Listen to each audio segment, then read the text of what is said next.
How accurate were mainstream media and companies' predictions about recent things, for example, Trump? Now, do you think they've improved since then?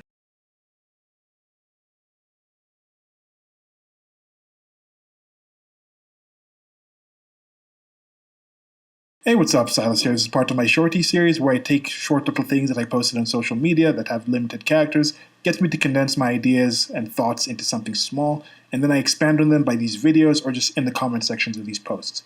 So with this one, it's just something dealing with the coronavirus, with the pandemic, and the panic that's occurring in the world. It is something of concern. People are going to die. I still think at this time of recording this, March 21st of 2020, it is going to get worse in the number of people dying from this than we actually know of. We still know very little about it. But if you know very little about it, what is the fear? What are the actual people's reactions to it? If you know very little about something, then can you say your reaction to it is an actual accurate thing?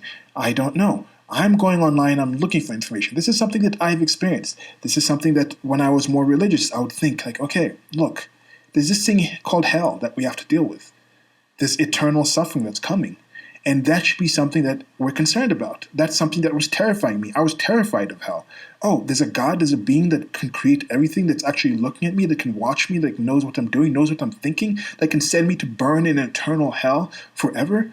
That even good people who do things that I consider just amazing because they don't believe in this person, in this being, they're going to be burning in hell. Kids, babies might do that because they haven't accepted Jesus Christ. It's like, wow, this is horrific stuff to actually believe in. This is crazy. Like, I've got to do something. I've got to change my life.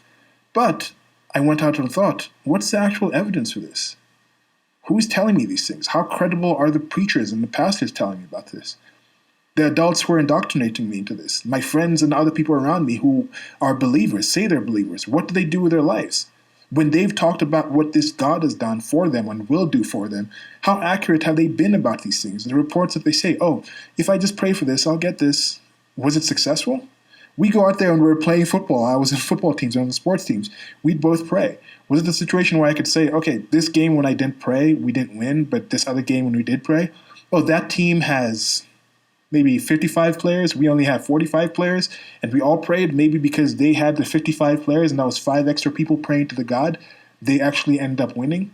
Is that the kind of situation? No. So what was the actual evidence? What was the accuracy of the predictions vis-a-vis this God's existence for me to base my fear on, to base my concern on? And I found it wasn't that high, and got to the point where right now I'm a-religious and I just don't believe in this stuff.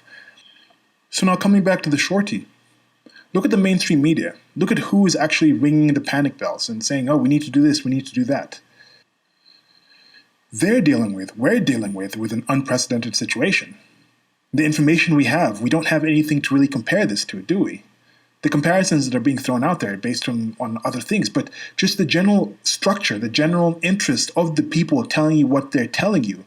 How trustworthy have they been about things that they had known factors about? When they were telling you someone like Hillary Clinton was the most qualified person to do this, with known factors, with the history, with the insiders, with all this extra information that they had, when they were projecting results of a situation that they knew, X number of people in X location dealing with such a system under these rules were going to engage in a voting that's occurred at least hundreds of times in the past with factors that they know about. This is what's going to happen. We're 99% sure, or 95% sure, or however high it was, that this person was going to win. With all that data in that controlled environment, in a situation where they're supposedly experts on, that they've studied on, that they know about, how wrong were they about that?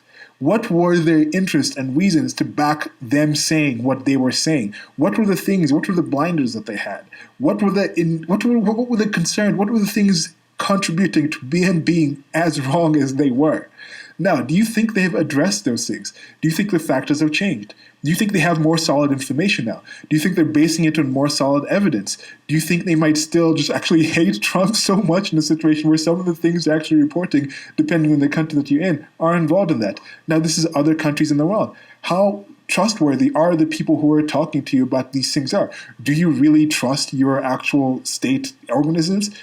Do you actually believe the World Health Organization truly is made up of people who have achieved that position due to just actually being super competent at being able to actually accurately discuss and talk about something like the COVID-19 situation.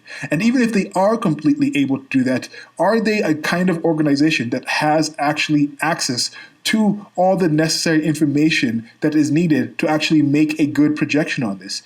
Now, if you don't believe those experts, do you personally believe you are in a situation where you've changed the way you can actually weigh someone's competency, where you're like, okay, in the past, I listened to people who've been proven to be completely wrong about what they're talking about, but I looked at myself and I changed the way I actually evaluate someone's credibility. So now the people I'm choosing to listen to, I have changed the way I can deal with their credibility. So I understand, oh, you in the past, I wasn't able to tell that you lacked credibility, that you were not someone to listen to.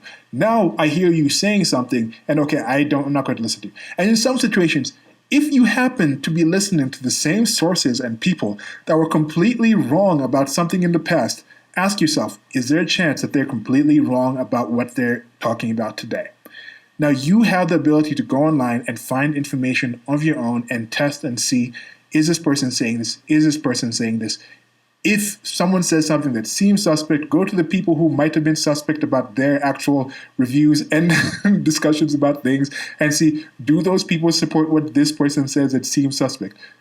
This is the same. All I'm saying is go out there and find actual source information, get the full scope. If you hear X about something and it's X, that's a group of X, Y, Z, try to find out what the Y and the Z also is.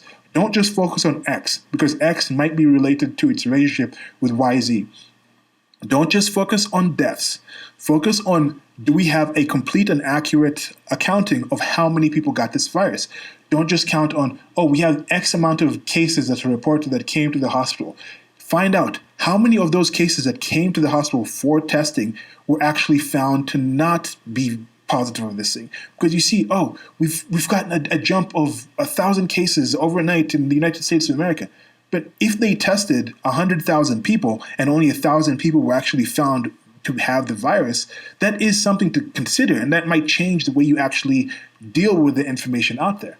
So this is just a suggestion that I'm making.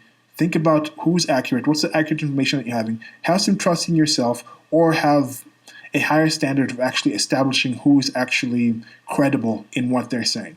If you can, find the source material and try to make an understanding of it yourself.